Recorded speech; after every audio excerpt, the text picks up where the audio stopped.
TG Geeks, episode 140, October 23rd, 2017.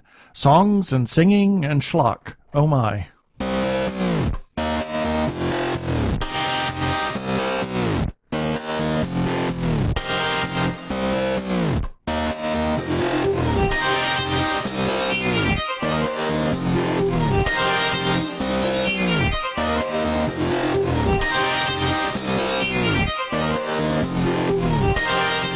Hello, and welcome to another webcast from tggeeks.com, where Ben and Keith, the two gay geeks, talk about all aspects of geekdom and nerdery. Sci-fi, comics, film, horror genre, you name it, we talk about it. I'm Keith Lane, and we're coming to you from TG Squared Studios in Phoenix, Arizona, that it's beginning to be under 90 occasionally. Yeah, and I'm Ben Raggington, also coming to you from It's Almost Lovely, but later this week it will be 100 degrees again. Oh, stop it. Here in Phoenix, Arizona. Stop. No, not again. I know. Sad, isn't it? Yes, it is. Well, we have something a little bit different for you this time. We've got a question and answer audio from the Tucson Film Festival that we recorded on October 6th for Song of Sway Lake with Ari and Ethan Gold. Mm-hmm. And we're going to play that for you. It's not our normal interview. We have the video that we will actually embed in the show notes, so you can see the video, but it's going to be the same audio that we have here. So, and after that, we have a short interview that Ben did with Ethan Gold about the music. So we're just going to launch into that right now.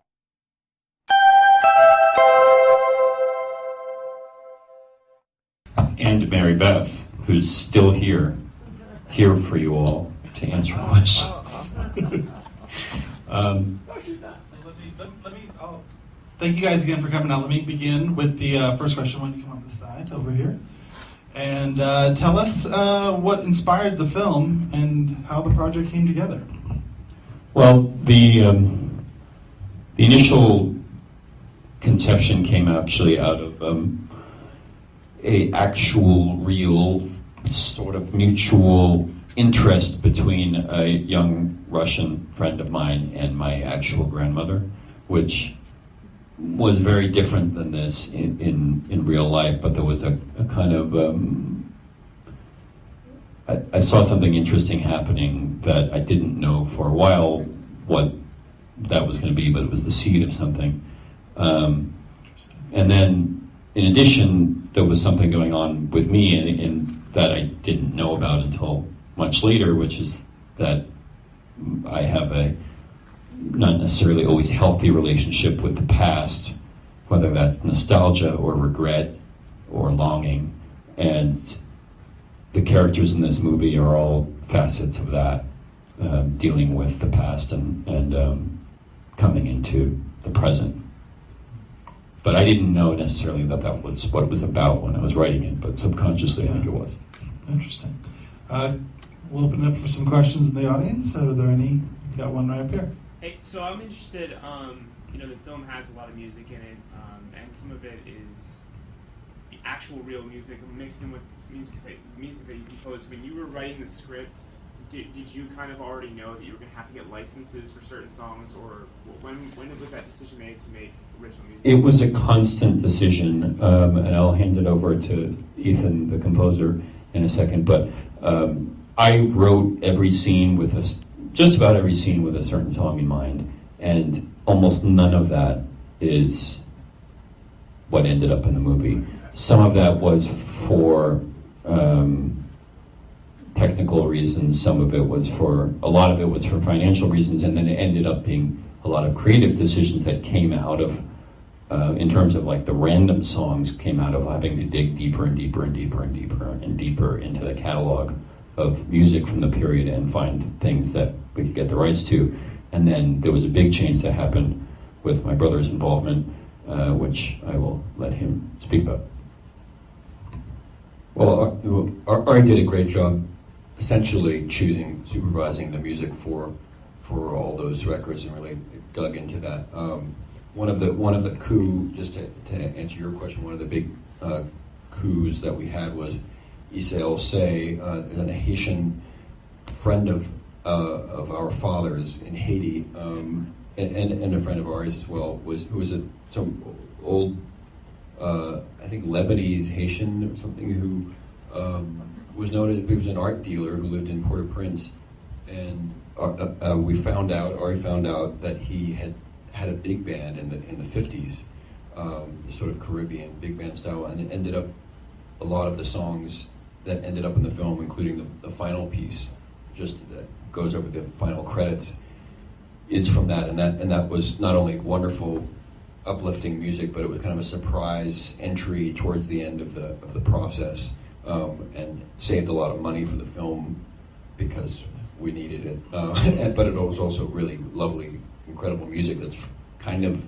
from the period, and but brought a different energy, sort of brought in some of that sort of tropical flavor that I think the characters are kind of longing for. There's these references to Hawaii, so it's not exactly what you might intellectually decide in advance you want, but it's the kind of thing that you get led by circumstance into something that works really well. Oh yeah, well yes, I my music. Yeah.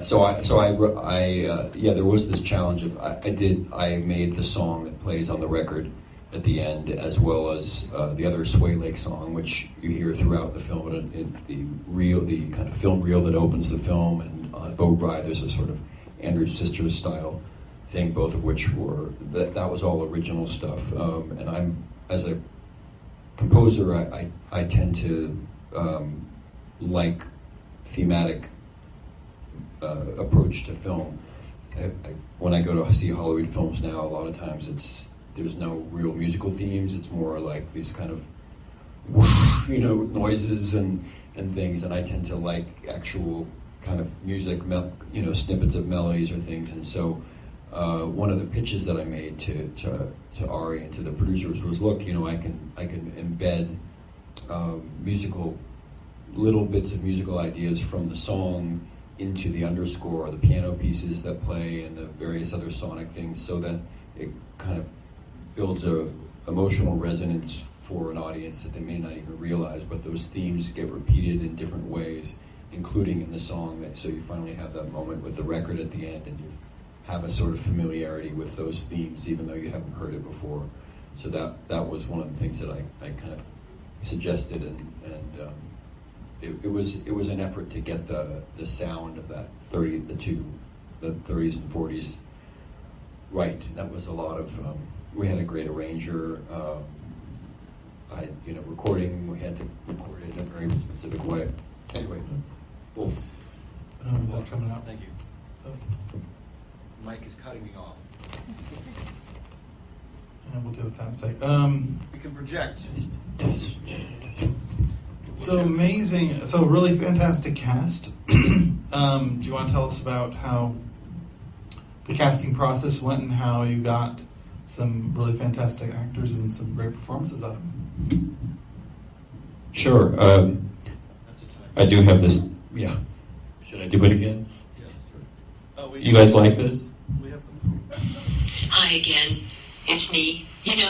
When we were spending a magical month up in the Adirondacks, I was reminded of the mystery, the spells that were cast in Midsummer Night's Dream.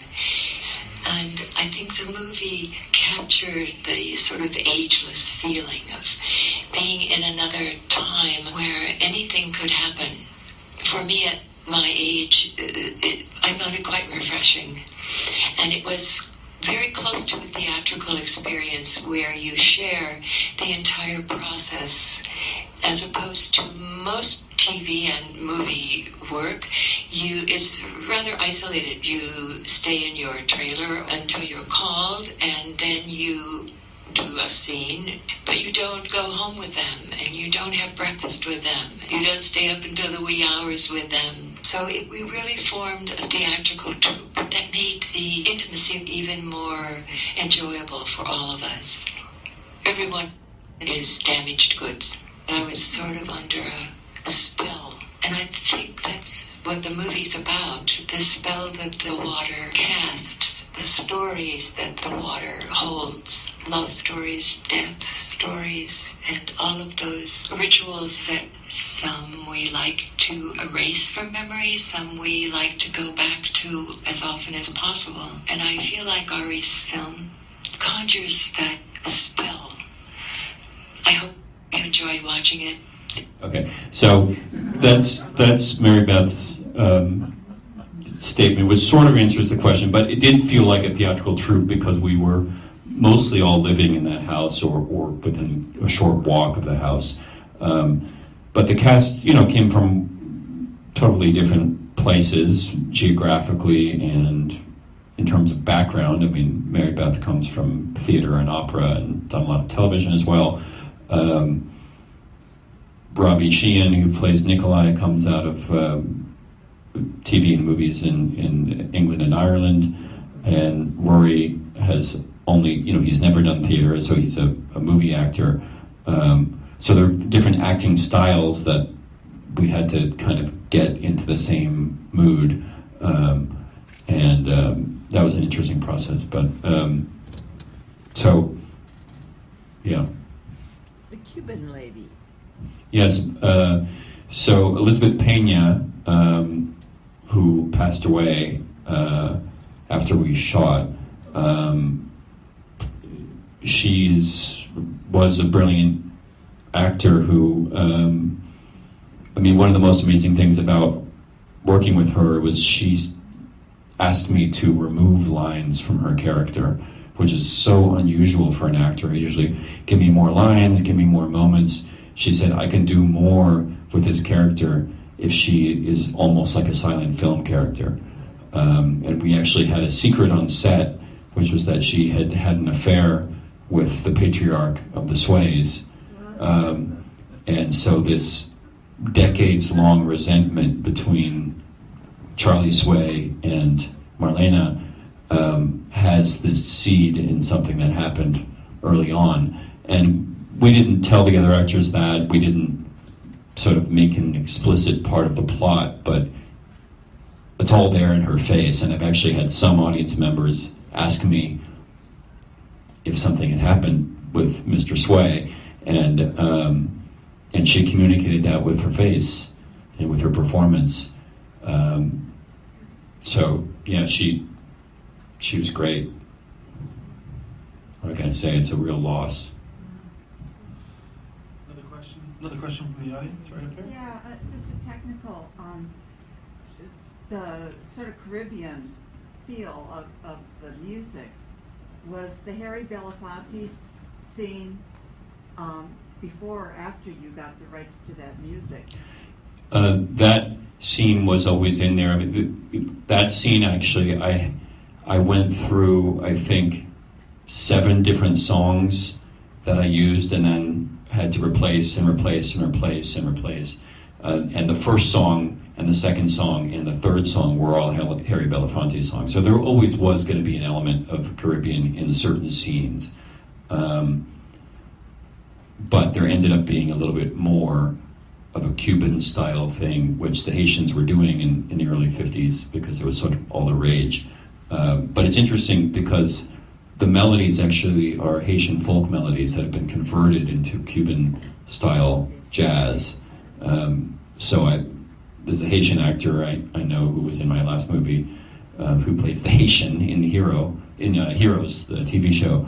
But anyway, he came up to me afterwards. He said, I know some of those melodies. And he knew that, it was like the melodies that, a mother would sing to her child, and they're converted into these Cuban style big band songs. So that's a really cool thing that happened in this transformation of, and it was honestly, he brought it up because it was true. I had been working on the playlist for so long and thousands of songs. Literally, my iTunes was up to, it was many thousands of songs, and I had listened to all of them, trying to find ones that had the right flavor for the period and for each scene.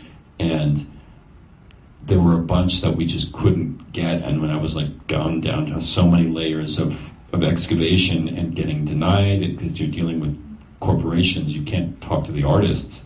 There were some where there was a son or grandson of the artist, and ultimately that's what worked with the Haitian thing. But we were about to be forced to use some of this sort of library tracks, stuff that you can buy from music libraries where people produce stuff in the style of, that was just horrible. And I couldn't, well, maybe I was never going to do it, but I felt like there was a gun to my head at a certain point. I had to kind of like, okay, I guess there's a few tracks where I can maybe just turn it down and maybe it's not going to be very good. And then I remembered this Haitian guy who I had one of his CDs, and then I got a couple more, and I thought, this is just incredible. And maybe some of the more jazzy stuff, not just in that scene, but in other scenes, could also go into that flavor. And I contacted he's passed away, but I contacted his grandson and his son, and it was a couple of months of trying to convince them to just give it to us for free, and they did, and it was just an incredible gift. I just want to say I think it's a beautiful movie, and I wonder when, I'd like to see it again, and I wonder, do you have any idea when it'd be available to see at theaters here in town? Do you know distributors? No. This film, like a lot of independent film, is made, you know, by patching together a ship with Band-Aids, and we're It looking. doesn't look that way, I'll tell you that. Yeah, well, that's a lot of work to get there. Thank you. We're looking for a distributor. We're playing festivals now, and you know, what you can do is you can email us. If you go to swaylake.com, you can enter your email address. We can keep you posted about the progress of the film. And if you happen to be friends with people who run theaters, independent theaters in town, if you can request the theaters to request distributors to consider distributing the film, that apparently can make a difference. I don't know. It's a strange business right now. Yeah, I definitely think this film will probably be at the Loft before too long, so hopefully I'll have another chance to see it there. If not, then certainly major streaming services will have it. Worldwide, nationally. I think that a tiny movie has a lot of trouble getting noticed, and this feels like a big movie to me. But you know, in the world of Blade Runner out there, it's a tiny movie. But he wrote a song that could be nominated for an Oscar, and tiny movies have a chance of doing that because the competition is like usually 2 or 3 Disney movies, and that's it, because there aren't that many songs written for movies, and the rules in order to get nominated are pretty strict about the song has to be prominent, has to be written for the movie, et cetera, et cetera. And so I have this fantasy that even if we get a small release, as long as we get into 1 or 2 theaters for a week, we could get a nomination for him. So that's my hope. How much did this movie cost in order to make it, and how were you able to raise the money? He's That's a Q&A never answer question. No one ever. It cost a lot of money to make. Yeah. The real answer is that it's officially, according to the unions, a low budget movie. In fact, I think it's a modified low. So it's like a very low budget movie. But I will say that there's this strange thing in indie film where the producers always want to say that it was really, really expensive because they think they'll get a better chance of selling it for a higher price, and the directors always want to say that they made it really cheap to show how nimble they are. So everybody's lying. So whenever you ask that question at a festival, if anyone answers you, just understand that they're not telling the truth. So if I were to answer you, it wouldn't matter. But I can tell you that it took me a really long time, and that's because we were we just didn't have the money, we didn't have the staff. There was a lot of painting in the movie of, fixing if there was like a satellite dish on a house and it was not supposed to be there because it was 1992. I learned After Effects to paint that stuff out myself because we didn't have a post-production department. So I was doing all that myself to save money. So it was not a big budget movie. Sorry, just brought up a good point though. How I guess how long was that journey from script to like, was it at least the pre-production phase, production, and then post-production, like a 6 or 7 year project? Or? Really long, really long. It's a really long project. I'm slow, and there's not enough money to go move fast. But yeah, I mean, basically, 5 years. But don't tell anyone that. No, we whipped it out in 2 months. How's that sound? I think they're flashing the lights at us. So maybe one more question, then we're gonna. Oh, does he raise his hand? Okay. What you created brings only one word to mind to me, and realizing I'm 81 years old because I started with it almost from the beginning of the music. It's authentic in every possible way. You've got a magnificent film. I hope it makes what it should. That's a very high compliment, and authenticity is was frankly one of my biggest terrors making the movie, particularly when it had to do with the music and working with my brother. And it was my brother's idea to make it an original song, as he said, and the title of the movie is now The Song of Sway Lake, which is the song that he wrote.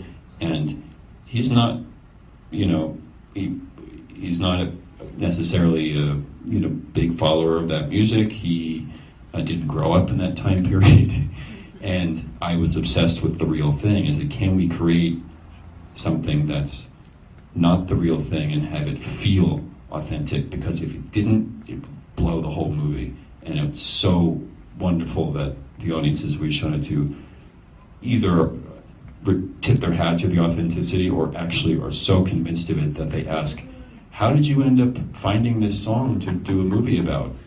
And you say, oh, well, we made it.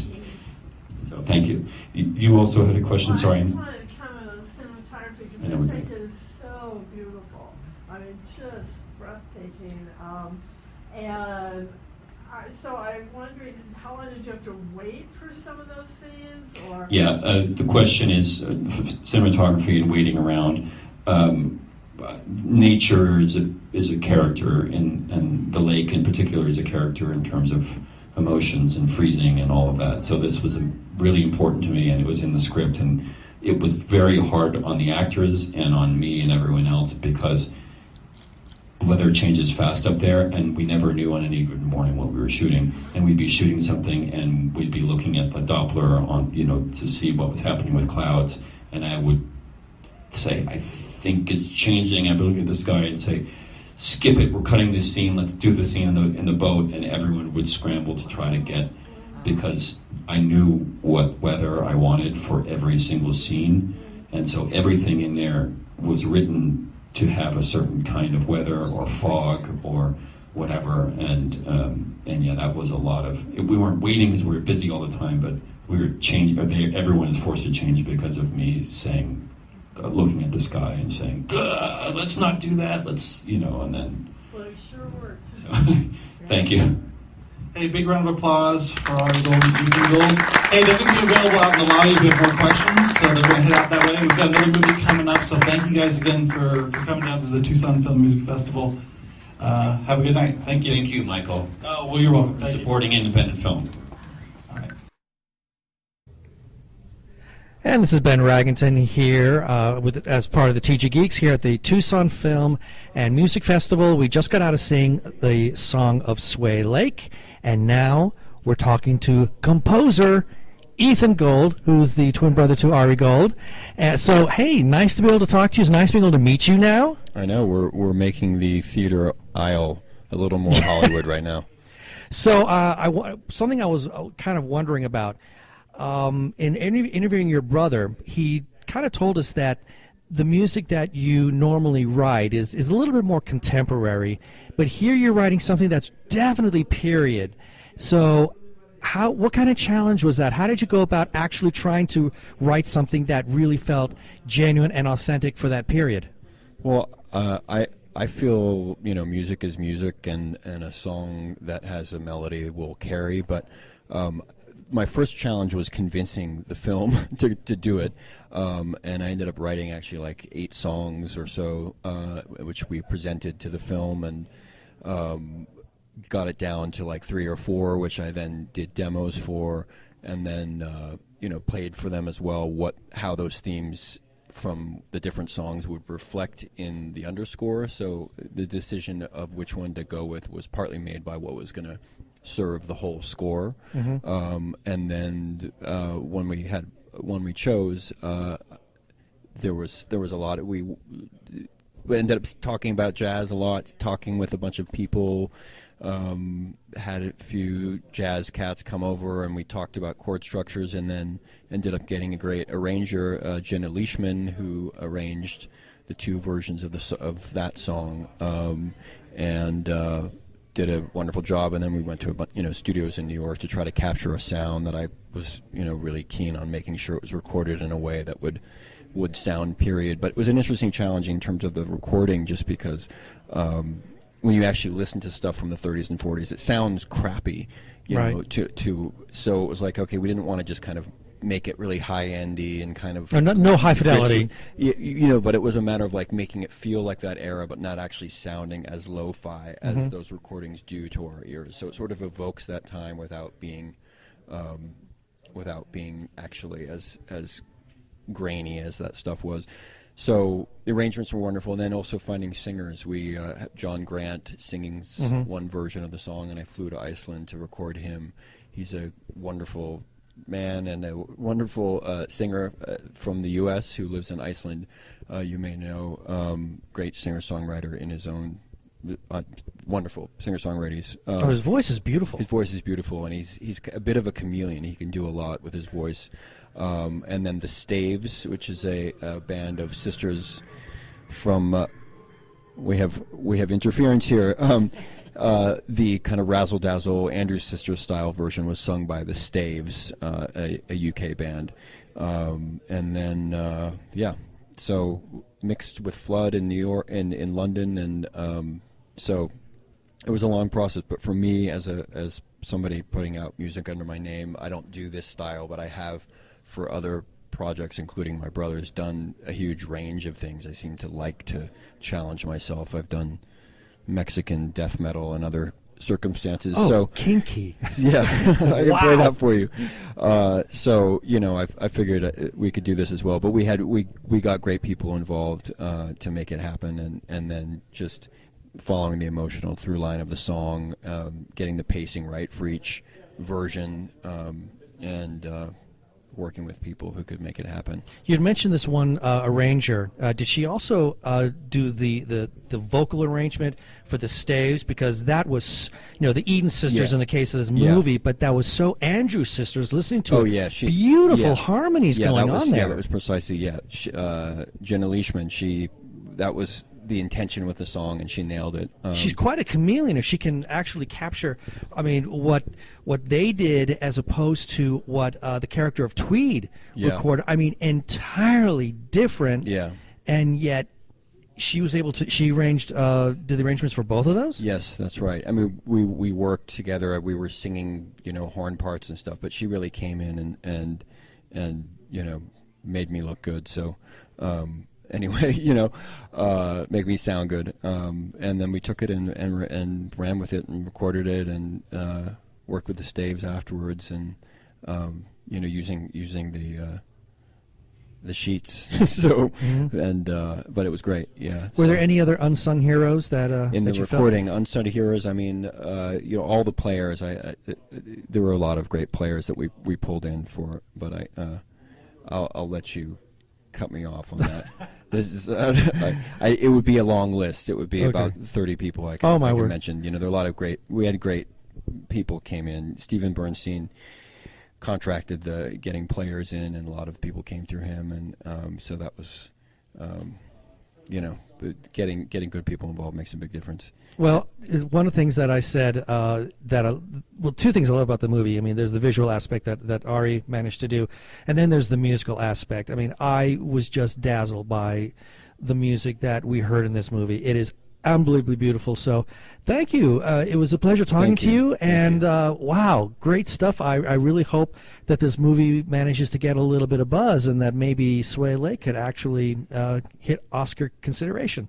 Thank you. Thank you. So for TG Geeks, this is Ben Raggington signing off. This is Beth Cato, author of Breath of Earth and Call of Fire. You're listening to the Two Gay Geeks.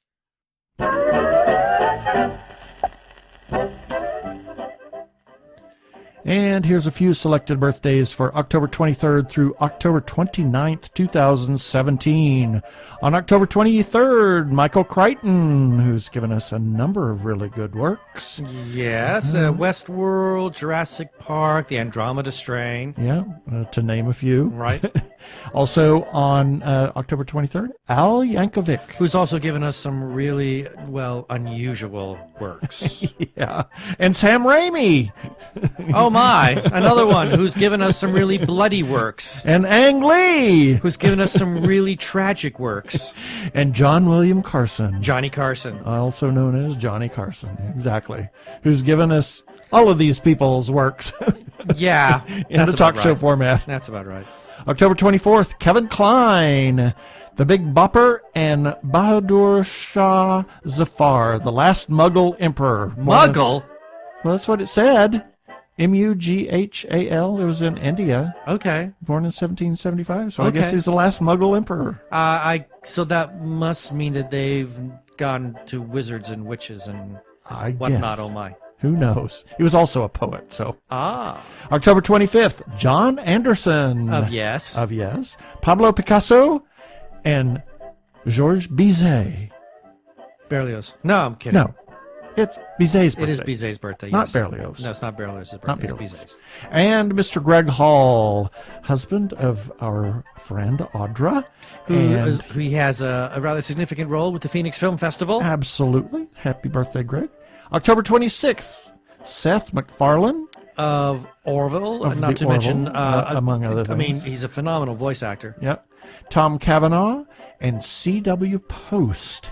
He was post-serial fame. Ah. And Domenico Scarlatti, born in 1685. October 27th, John Cleese. Simon Le Bon. Desiderius Erasmus in 1466. I have no idea who that is. He was a theologian. Ah, okay. Erasmus, yes. Niccolo Paganini, born in 1782. And friend of ours, Alice Harper, born sometime this century, or the last century. So Don't be offended, Alice. No, sorry. No. You don't listen to the show anyway, probably. Who knows? Maybe you do. If you do, we're sorry. Not sorry that you listen to the show. But. Moving right along. Thank you. October 28th, Bill Gates, Jonas Salk, Matt Smith. Of Doctor Who. Edith Head, born in 1897.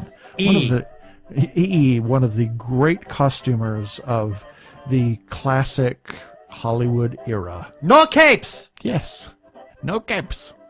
Also, a friend of ours, Miguel Gonzalez, who just got married. Yes, congratulations, Miguel and Victoria. Yes, absolutely. October 29th, Winona Ryder, Ralph Bakshi, and Bob Ross, the painter. Ah. Oh my gosh, I watched one of the Bob Ross painting episodes. Mm-hmm. The man is a genius.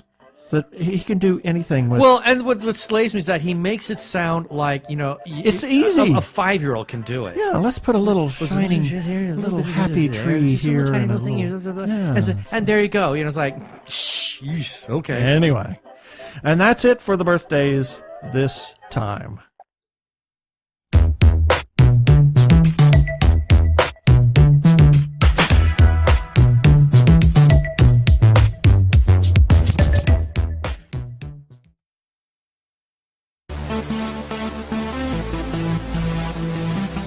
Mark your calendars and plan to attend PIY 2017. PIY is the Podcast It Yourself workshop, and it's happening in Phoenix, Arizona, October 28th, 2017. This interactive workshop is being held for people who want to start a podcast or want to learn more about podcasting from experienced and respected podcasters. Learn about software, hardware, accessories, best practices, and more. And of course, we've got prize drawings to make podcasters weak in the knees. The workshop coincides with the long-awaited release of Podcasting for Dummies 3rd edition.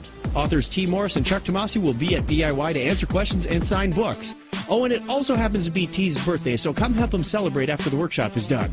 You do not want to miss this event. Spaces are limited. Go to podcastingfordummies.com and sign up for PIY 2017. It doesn't get any simpler than that. Podcastingfordummies.com and PIY 2017. Go. Now.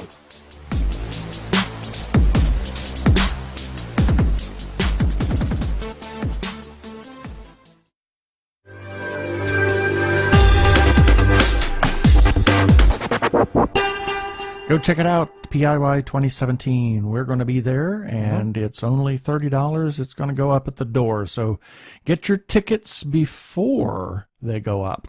And that was our friend Mr. Chuck Tomasi, who Mr. Technorama. Mr. Technorama, and it's the anniversary of the Californium Raisin things, the 2-year anniversary. Oh, my word.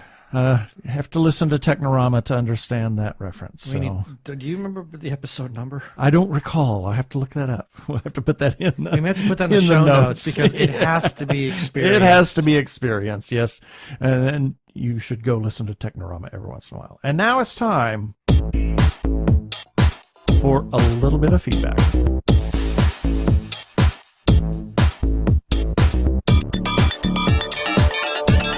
And a little bit is right, because all we've got is for episode 139. That's what everybody wants to talk about.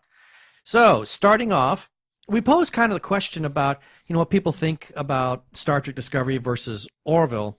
And Arkle chimed in. Now, I should point out, I edited, Arkle wrote a very, very detailed reply. And for the sake of time, I'm only going to be quoting parts of it, but I will put the link in there for anybody who wants to see the full comment. But he writes, as for Star Trek Discovery, I'm not sure what to think about it. I've been able to see the first 3 episodes, and it'll be at least another 2 weeks before I can catch up. But so far, most in-universe problems I have aren't ones that can't be solved by reveals in future episodes. Granted, they might not be revealed, or possibly worse, the answers we get could be stupid, but not having them yet doesn't automatically equal plot holes. Perhaps that's my problem in reviewing the show fairly. There's such a loud and in-your-face contingent of people who seem determined to hate the show to the point that the legitimate concerns aren't enough for them, that part of me wants to like the show and see it succeed out of pure spite. Yeah. Well, I know that Keith and I wanted to like it. We really did. Although I don't hate it. No, I don't hate it. It's just... But I have a lot of contempt for it. Yeah. So... and then moving on, we got a comment from Hamish Downey, and I believe he's referring to I Am Alone, because we got to interview Rob Palmer and Michael Weiss of I Am Alone. Yeah. And he writes, I'm going to have to put this film on my to-watch list, especially when you say it's the best use of found footage you've seen. And yeah, it is. It is. He then adds a question, and I thought this was an interesting one. I'm also pretty curious if you guys are watching the new Will and Grace season. I'm not sure what to think of it. I realized that it was a landmark series at the time, but I wonder if it was better left in the past. And then he kind of makes references to other shows that have come along, that look at gay relationships. And that is a good question. Was Will and Grace a big hot item because of the time it came out, and maybe now today it just... Now it's just more nostalgia than anything else? I don't know. We haven't seen it. We haven't watched it. So. No, we haven't seen it yet, but people who have said that it's enjoyable. But, I mean, there's nothing groundbreaking about it anymore. Yeah, or is it just Will and Grace fans that are, watching it and saying, oh, yeah, we have more Will and Grace? Well, I know that it's out. I mean, and I did like it. The characters can be terribly funny. So I think we do need to give it a try, just to see, just so they can say that we have seen it. Exactly. And then moving on, we got a comment from Chicart Public Relations. Yes, it was that PR. Chica, Well, it was that PR group that got us in connection. They connected us to Rob Palmer and Michael Weiss so that we could view I Am Alone and then interview them. Originally, originally during from its Phoenix, run here at FanFest. FanFest. And Chica Art Public Relations writes, another great episode by the TG Geeks of TG Squared Studios. And then there was a personal message from Patricia Chica herself saying, thanks so much, Keith and Ben, for supporting Rob Palmer. And I would like to add to that, and Michael Weiss. Yes. And thank you, Patricia, for putting us in contact with them. Absolutely. And that's it for our feedback this time. We want to hear from you, our listeners. If you have something to say, you want to tell us about the show, you want to talk about something that we have talked about, or something either recently or maybe even in a past episode if there's something you want to bring up. Yeah, past episodes, absolutely. We would love to hear your feedback. You can comment on our Facebook page. You can come in at tggeeks.com on an episode, on an article, just about anywhere. You can send us something from the contact page about feedback, or you can on Twitter, as well as Twitter, any number of other places. I know that Chuck Tomasi once left voice feedback via Facebook, so that can be done as well. And you can leave us another voicemail on our listener line at 469-TG-GEEKS. That is 469-844-3357. And as always, please play nice. Yeah, baby. They're like two gay geeks. They're together, you know. They're two gay guys and they're geeks. Is that okay?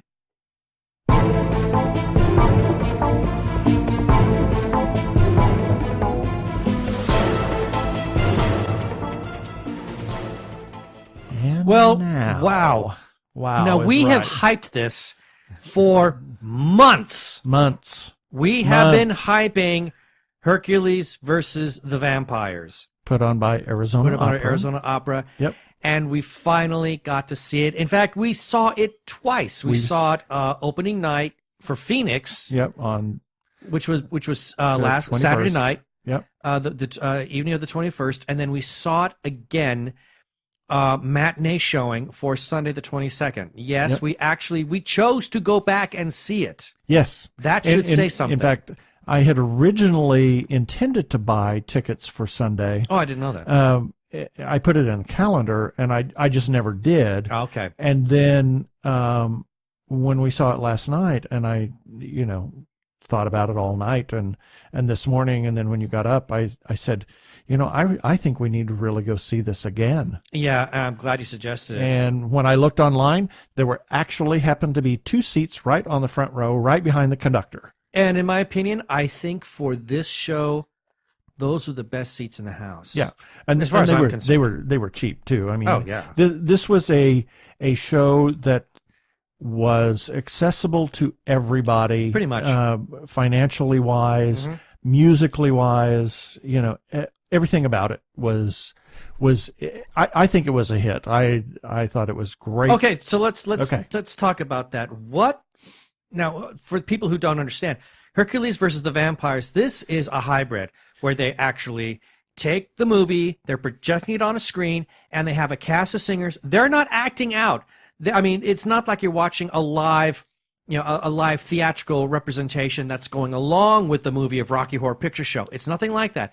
They're standing there. They have their scores in front of them on a stand, and normally they sit down, but when it's time for their character or characters to speak up, they would then stand up and they would sing that dialogue as composed by Patrick Morganelli. Yes.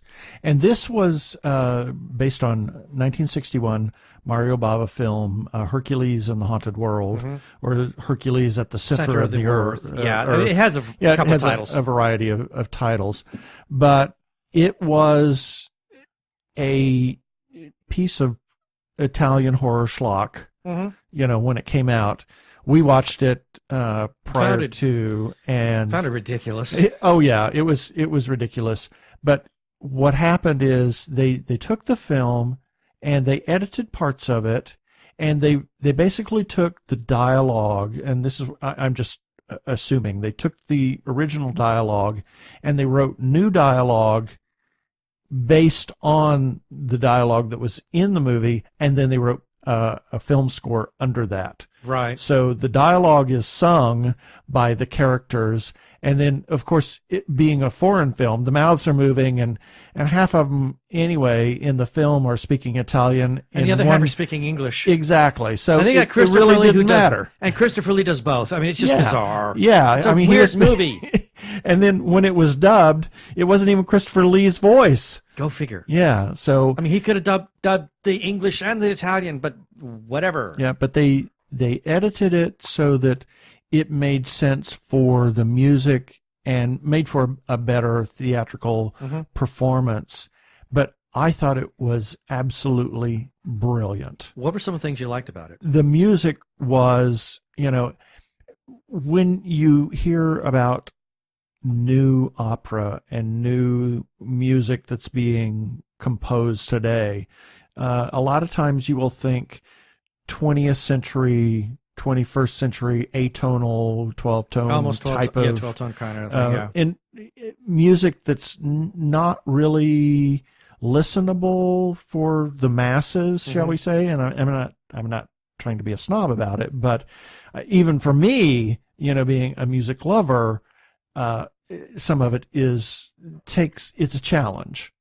But he wrote an actual movie score, basically, for this film, and then took some melodic lines for the dialogue, and I thought it was wonderful. The film, the editing that they did, perfectly matched what they were trying to go for. The music matched what they were trying to go for.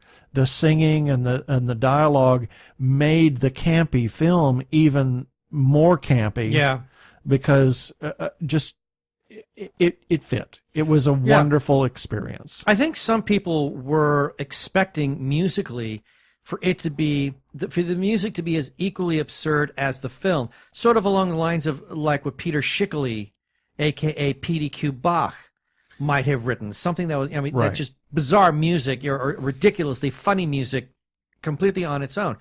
And Patrick didn't do that. He went out to write a very serious piece of music, and the joke is having serious music that is being played underneath a completely ludicrous film. Exactly. Yeah, and then it was just, we were able to talk to the conductor for a little bit, and we'd seen him a couple of weeks ago, but we also talked to the composer a couple of times, and it was really fascinating to hear how he approached it as a film score, with these lines, and it'll be interesting. Hopefully, we're crossing our fingers, and I don't want to don't want to jinx this. Don't want to jinx it, but hopefully we can get Patrick Morganelli, the composer, on the show to talk about Hercules versus the Vampires. Yeah. Oh, I would love to talk to him about it, because I really want to understand his thought process when he wrote Absolutely. this. I want to understand some of the thought processes and what they had to go through to do that. Yeah, and some of the not technical, but not too technical, but was some but there's not just the artistic aspect of it. There are some non-artistic elements that obviously have to come into play. I would like to learn all about all of that, but I really want to understand how he approached some of the melodic lines in this. I mean, it is such a beautiful piece of work. And what was fascinating, both Saturday night and Sunday afternoon, looking at the crowd, good house, both nights. Both nights, yeah. And people from such different walks in life. Yeah, absolutely. And there was laughing and booing. And everybody was invested. It was really a great thing, and they encouraged that to laugh and to boo and to catcall and all of that kind of thing in this film, because it is so bizarre, and it's crazy. But and one of the things that I noticed, and this is just personal observation, when we saw it for the matinee.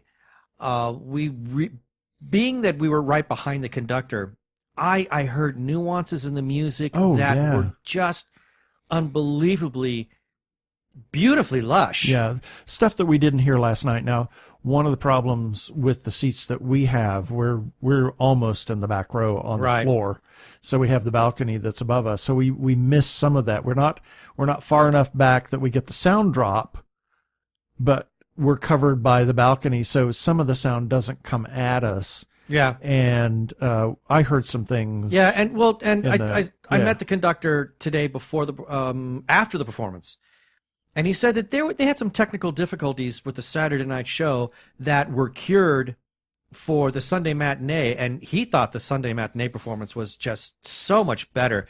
And I have to agree, because I thought the singers were in fine form. I was able to hear them without any problems. And again, I thought the orchestra, backing them up, is fabulous, and it's a really good orchestra too. Yes, they are. Oh my gosh, they're great. Arizona Opera Orchestra is absolutely wonderful. And there was just so much positive buzz going on leading up to this. The crowd was definitely enjoying it. In Absolutely. fact, two people that we talked to, both pretty much made the proclamation that this was like the best thing they'd ever seen. Yep, exactly. And it's not that they're comparing it. It's like, I've to seen anything. Nothing, well, yeah, it's like, I've seen nothing but garbage in my life, so therefore this is the best thing. No, seriously, one of them said that this was epic. Yeah, in all the good ways, and said that he was familiar with the film and had seen the film and thought it was and he's a Mario Bava fan and thought it was a piece of crap. He thought he found the movie boring. Yeah, and he said that the music and everything that they did with this, as well as the edits, pushed it so much higher out into the absolutely fabulous realm. Well, and I think what maybe happened, what we've seen here is maybe Bava had this intention of trying to create something that will be of an epic quality, but maybe the movie missed on a number of marks. And Morganelli comes in, Patrick Morganelli comes in, he writes this score, which is part movie, part operatic, and finally gives it that lift that the movie needed all along in order to achieve that epic status. Absolutely. And I'm just guessing because, I don't know, maybe Bava meant for it to be a piece of Italian schlock garbage. Who knows? I mean, he was turning out films, so. Right. The other person that we talked to both people are not opera goers. No, neither. Not familiar with opera at all. It was their first opera for both. And the second one said, oh, why not? He heard about it at Phoenix Comic-Con, because Arizona Opera had a booth there at Phoenix Comic-Con about Hercules versus the Vampires, and he said, why not? I'll check it out. It was a wonderful thing. So, and he really enjoyed it. He's actually looking at coming to other operas now. Yeah. So I thought this was absolutely fantastic. I think we could be seeing the wave of the future. And what is exciting is that now there seems to be a bit of a buzz for this thing. Yeah, that could be fun. A bit of a buzz. We are the third or fourth opera house to show this since it was first commissioned. Yep. We know it's going someplace else. And Patrick said that there's several more places that it's going, and he's very excited about it. He shows up at most of the performances. He would, obviously here in Phoenix and also in Tucson. The next performance of it is on January 27th, 2018, 8 p.m. in Nashville, Tennessee. So if you are there recommend this. Or near there, I would Please suggest check this out. Check it out. It is a really, truly wonderful. I mean, it is so. I mean, it's fun. It is funny because the movie is ridiculous. Yep. And the music, I think, in some way helps give license to people to laugh. Because if it was just the movie alone in a theater, people would walk out or they would just find it dull. Somehow, the seriousness and excellent quality of the music, in a really weird way, gives the audience permission to completely laugh at the absurdity of what they're seeing on the screen. Absolutely. It's a wonderful piece of work, and I can't recommend it enough. I can't say enough about it. It truly was. I really loved it. I did too. I so loved it. I know, and and one of the bummers, I was thinking about this as we left, is I didn't want it to end. No. In a really weird way, because, one of the neat things about opera is that it can really bring people together. I mean, there's something there for everybody. I have been saying this for years now. There is something for everybody when it comes to opera. Absolutely. And we saw today, at the matinee and on the Saturday night performance, people from just all different walks of life coming together in celebration of this work. And it was so wonderful to see people come together like that and just, there's forget politics, forget social issues. We're here to have a good time. And I kind of didn't want it to end. Yeah. I was kind of bummed when it all broke up. And I have to give a shout out to the Arizona Opera staff, because they had a bunch of stuff set up in the lobby. They had some games, and they were giving treats out, and they were dressed up, and people were encouraged to dress up. Oh, there was a really night, good festive attitude. Yeah, a really festive attitude. So it was a really great time. I think it had a it's DJ. Yeah, that was exactly. hilarious. Dressed up sort of like a cross between Thing and Swamp Thing. Yeah, so it was really great.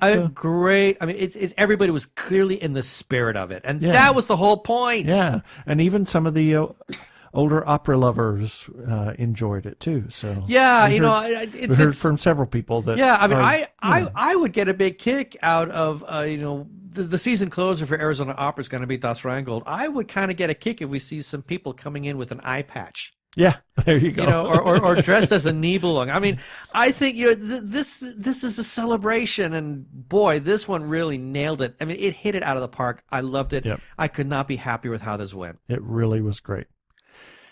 And as always, we have a few follow-up items. Check our calendar for film festivals, cons, birthdays, etc. If you have something you want to let us know about, send us a note. We'll be glad to put it on the calendar. FanFest, Phoenix Comic-Con FanFest, Phoenix, Arizona, November 11th and 12th. Quite a few guests, a lot of Steven Universe cast members, some cast members from Willy Wonka and the Chocolate Factory. Mm-hmm. And tickets are still available, comic book artists, wrestlers, etc. Check out myfanfest.com for more info. And then regular Phoenix Comic-Con at the Convention Center, May 24th through 27th, 2018.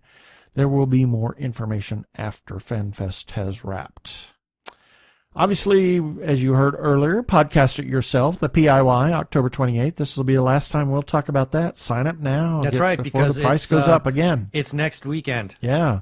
We'll be there, so come see us and say hi at the PIY on the 28th and at the Guadalajara Film Festival in L.A. on November 3rd for a screening of Morning After, and then on the 4th at the, it's another film festival on the 4th. We'll have that information. Yeah, we'll on get the that website. information, but it looks like we're going to be pretty busy that Friday and that Saturday. Yeah. Lots of appearances, maybe. Yeah, and then also Phoenix Comic-Con Fan Fest, November 11th and 12th.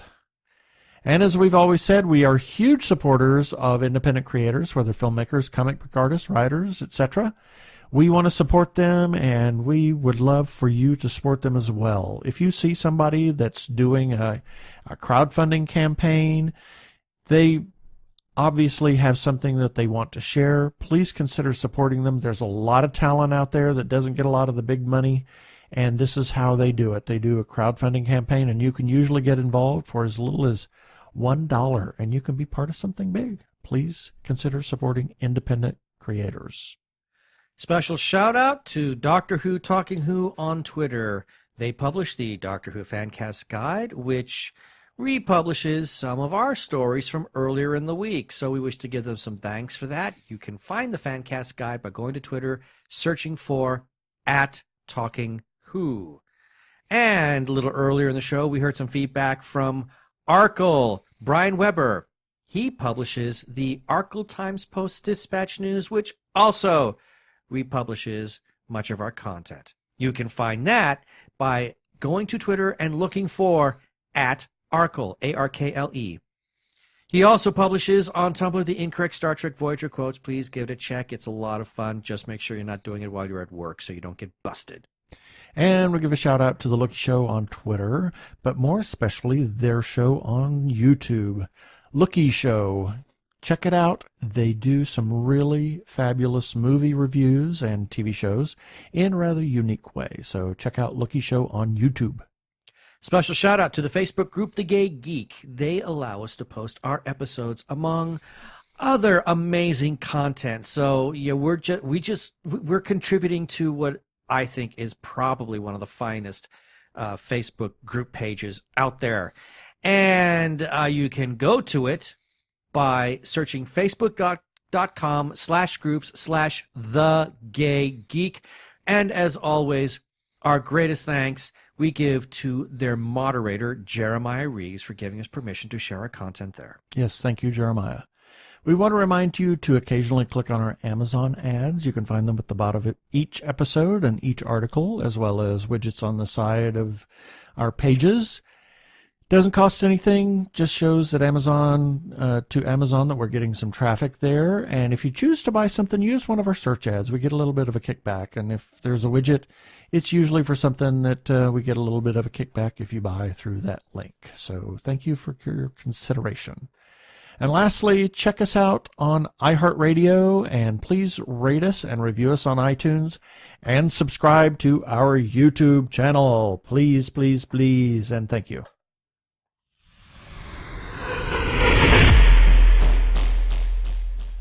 Up next time, who knows? No idea.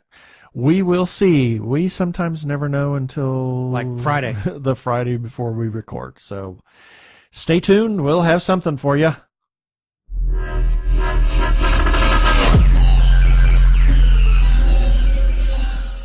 Okay, that should do it for this episode of TG Geeks Webcast. Be sure to check out the article for this webcast episode. We'll have several links on the page of things we talked about. And remember, you can comment on our Facebook page or at the website, tggeeks.com, or you can leave us a voicemail at 469-TG-GEEKS. That is 469-844-3357. From TG Squared Studios, I am Keith Lane. Thanks for listening. I bid you peace. Cheers.